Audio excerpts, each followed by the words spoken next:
Si Yuji at Yuta ay literal na talagang nagpahirap kay Sukuna ngayon to the point na napilitan na ang King of Curses na mag-take risk sa kanilang laban. At ngayon na lumabas na ang full chapter para sa chapter 251 ay masasaksiyan na natin ang isa sa napaka-savage, napakatindi at breathtaking na labanan sa buong series. This is Mr. Weekend at ngayon ay simulan na nating i-review ang isang napakainit na labanan. Let's go!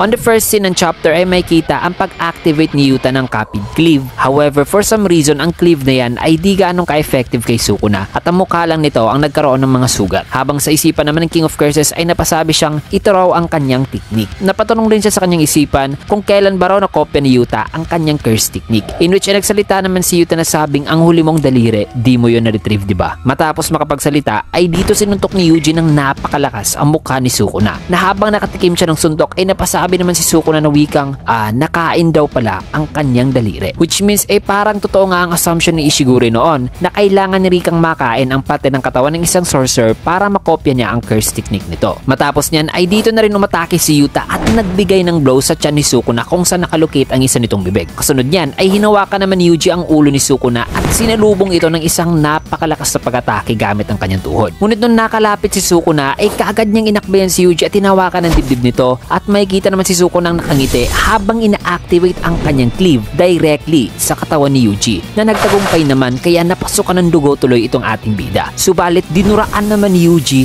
ang mukha ng King of Curses ng kanyang dugo na maya-maya pa ay nag-attempt naman ng suntok si Yuta at tinamaan niya si Sukuna ng isang napakalakas na uppercut dahil na nabitawan niya ang sugatang si Yuji. Bumagsak si Yuji mga kaibigan pero gamit ang RCT o reverse curse technique ay unti-unti siyang nakatayo habang sa kanyang isipan ay punong-puno talaga siya ng determinasyon na talunin itong si Sukuna dahil ito na lang daw ang kanyang last chance na i-rescue si Megumi. Kaya na may pinipilit niya ngayon ang kanyang sarili na i-heal kaagad ang kanyang mga natamong sugat mula sa cleave ni Sukuna at kumilos na without resting. Habang si Sukuna naman ay nararamdaman na ang matinding pagbaba ng kanyang curse energy output at ang pagmamanhid at paghina na rin ng kanyang control sa katawan ni Megumi. Maya-maya pa ay hinawakan naman ni Rika ang buong katawan ni Sukuna at inangat ito sabay ibinato niya kay Yuji at dito'y sinalubong ni Yuji ng isang napakalakas na sipa directly sa mukha itong si Sukuna. Kasabay niyan ay namalaya naman ni Yuji at Yuta na unti-unti na ring binibitawan ngayon ni Sukuna ang kanyang dalawang kamay na nasa ibaba na nakamintain sana sa kanyang hollow wicker basket. At sa isipan ngayon ni Sukuna mga kaibigan ay gagawa na lang daw siya ng isang risky move na by deactivating hollow wicker basket kahit matamaan siya ng sure hit effect ng domain ni Yuta ay maghihintulot naman ito sa kanyang ma-activate ang world cutting slash na dismantle. Subalit ang planong niya ni Sukuna ay inaasahan na pala ni Yuta at Yuji na gagawin talaga ng King of Curses. Kaya na may kasabay ng pagbitaw ni Sukuna sa kanyang mga kamay ay dali-dali namang hinawakan ni Yuji ang kanang braso ni Sukuna na nasa ibaba habang si Rika naman ay hawak-hawak ang dalawa pa nitong mga braso na nasa itaas, leaving Sukuna to use only his one hand. Kaya na may mabilis nang kumilos si Yuta at ipinasok ang kanyang kamay sa bibig ni Sukuna na nasa tiyan nito dahil na nahawakan naman ni Sukuna ang ulo ni Yuta. Ngunit di napatinag si Yuta mga kaibigan sa possibility na pwede na siyang gamitan ngayon ni Sukuna ng cleave dahil nakahawak na ang kamay ni Sukuna sa kanyang ulo. Kaya na may dito na binunot ni Yuta ang dila ni Sukuna na bago tinamaan ni Sukuna si Yuta ng cleave direkta sa ulo nito ay nagawa pa talaga ni Yutang maputol ang dila ni Sukuna na nabitawan na nito. Subalit even ang cleave ni Sukuna mga kaibigan na direktang tumama sa ulo ni Yuta ay di na gaano pa nagdulot ng massive damage kay Yuta. At habang nakafocus na ngayon si Yuta ay sa kanyang isipan ay sabi niyang hindi raw nakapag-activate si Sukuna ng world cutting slash dismantle habang naka-activate daw ang hollow wicker basket nito. So even though isang simple technique daw ang paggawa ng world cutting slash ang condition daw pala sa pag-activate nito ay it is either nagre-require daw pala ng enchantments o di kaya hand signs. Kaya yun ang dahilan kung bakit binunot daw ni Yuta ang dila ni Sukuna kanina. Ngunit di lang pala ang dila ni Sukuna ang napuntirya kanina ni Yuta sapagkat kasabay ang pag-atake ni Sukuna ng kanyang cleave ay nagawa pa pala ni Yutang mahiwa ang isa pa nitong bibig para di na talaga mabigyan pa si Sukuna ng pagkakataon na makapag-chant pa ng isang spell. Maya-maya pa'y nang papaatake na si Yuta ay dito'y sinalubong na naman siya ni Sukuna ng isang dismantle. Subalit mabilis nang nakarecover si Yuta dito mga kaibigan sapagkat mas sumihina na raw ang slashing attacks ni Sukuna. Kaya sa walang pag-aalinlangan ay di na natakot pa si Yuta na sumugod muli na this time ay nang nagpe-prepare na sana si Sukuna sa gagawing atake ngayon ni Yuta sa kanya ay bigla namang sumabog ang parte ng kanyang muka. Nalaking gulat niya at ipinagtataka talaga niya na ang sumabog pala ay ang dugo ni Yuji na nakadikit kanina sa sa kanyang muka, na dito yung makikita si Yuji na kaka-activate lang ng kanyang parang blood explosion. At dahil sa distraction na yan mga kaibigan, na ngayon nagkumpirma na rin na marunong palang gumamit si Yuji ng blood manipulation, ay dito na nagtagumpay si Yutang maputol ang isang braso ni Sukuna. At matapos niyan ay pinakita naman ng isang flashback na dito ay makikita itong ating mga bida na pinag-uusapan ang libro ni Yuki Tsukumo tungkol sa mga souls. Ayon kay Yuji na according daw sa mga notes ni Yuki na on a general level ay kahit ang isang soul ay masabi niyang pwedeng i-mix o ihalo sa isa pang soul, ay to some degree mga kaibigan ay ang dalawang soul ay hindi daw talaga mapag-iisa. Sagot naman ni Choso na baka special case lang daw sina Yuji at Sukuna. Kasi after all, unlike sa mga incarnated sorcerers like Kashimo or even itong si Choso, eh parang na-override nila mismo kasi ang soul ng kanilang former vessel. Dahil ayon pa dito ni Choso na di raw niya natitrace o nararamdaman pa ang soul ng kanyang vessel. Sagot naman ni Yuji na baka raw siguro sa rason na may malaking gap raw ang curse energy ng mga non-sorcerers kumpara sa curse energy ng isang curse object na kanilang na-ingest. Kung kaya't parang di nararamdaman ni Choso ang soul ng kanilang vessel. Dadag pa ni Yuji na ayon pa raw sa notes ni Yuki na kahit ang soul ng isang tao ay napalubog ng gusto, ay di raw talaga ito aabot sa point na mawawala na rin ang soul na napalubog o di kaya ang soul ng napalubog ay mahahalo sa soul ng nagpalubog nito. Sagot naman ni I assume si Kusakabe o di kaya si Norito Shikamo na wikang ang sinabi raw ni Yuji kanina na on a general level ay di raw kayang pag-isahin ang isang soul sa isa pang soul ay maaaring tama, pero masabi niya rin na kung exception naman daw dito si Sukuna at Megumi ay talaga namang masasabi niya ring malalagay daw talaga sila sa peligro kasi what if napagsama na talaga ang soul ni Megumi sa soul ni Sukuna to the point na naging isa na raw sila. Sagot naman ni Yuji na wikang tungkol daw sa kanyang sinabi kaninang on a general level ay dinagdag niya lang daw yon. Kasi tulad na lang daw sa curse spirit na si Mahito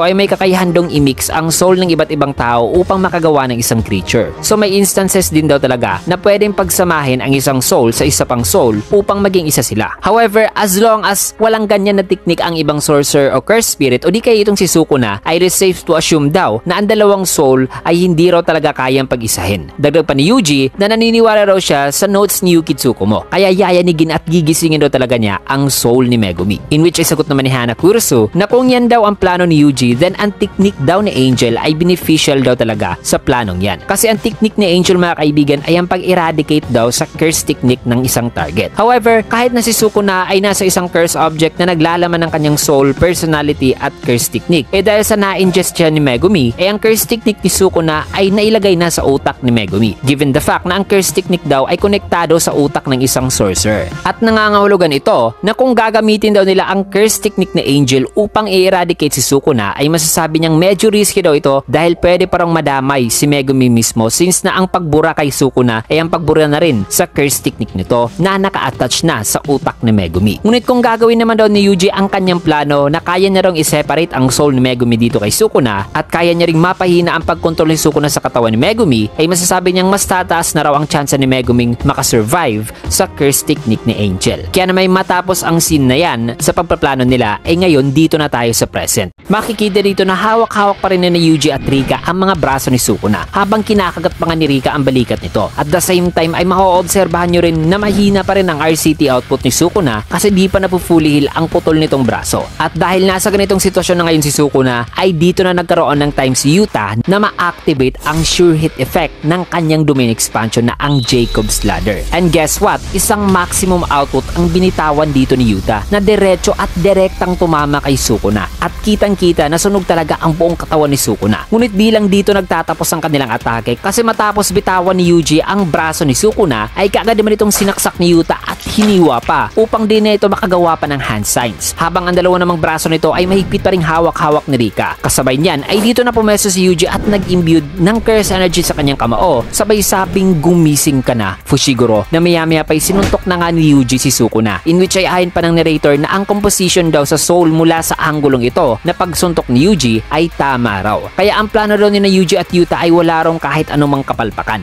Subalit sa pagpasok ni Yuji ay dito makikita ang soul ni Megumi o si Megumi mismo na wala ng will pang mabuhay. Na wikang tama na, ayoko na. Mga salitang ikinagulat ni Yuji. Kaya habang hinihintay sana nila na makipag-cooperate itong si Megumi o magpa-rescue kay Yuji, ay dito naman sinamantala ni Sukuna ang pagkakataon dahil nakapag-chant na tuloy ito ng spell para sa kanyang world cutting slash na dismantle. Na matapos niyan ay dito na nga direktang tinamaan si Yuta ng dismantle na yan ni Sukuna at di lang si Yuta ang tinamaan kundi pati na rin si Yuji at Rika. At sa sobrang lakas at tindi ng attacking yan ay nabasag tuloy itong domain ni Yuta at ngayon papakulaps na. Tulad sa nangyari kay Sukuna noon na nung nakapagtamo si Gojo sa kanya ng matinding damage ay doon din na-dispel ang malevolent shrine ni Sukuna. At same thing lang din ang nangyayari ngayon dito kay Yuta. Matapos niyan ay kasabay ang pag-atake ni Sukuna na nagpaatras sa tatlo ay bigla namang siyang nagulat na ang strategy daw na to ay isa raw manong common knowledge para sa mga sorcerers. Isang napaka-predictable daw na plano na under normal circumstances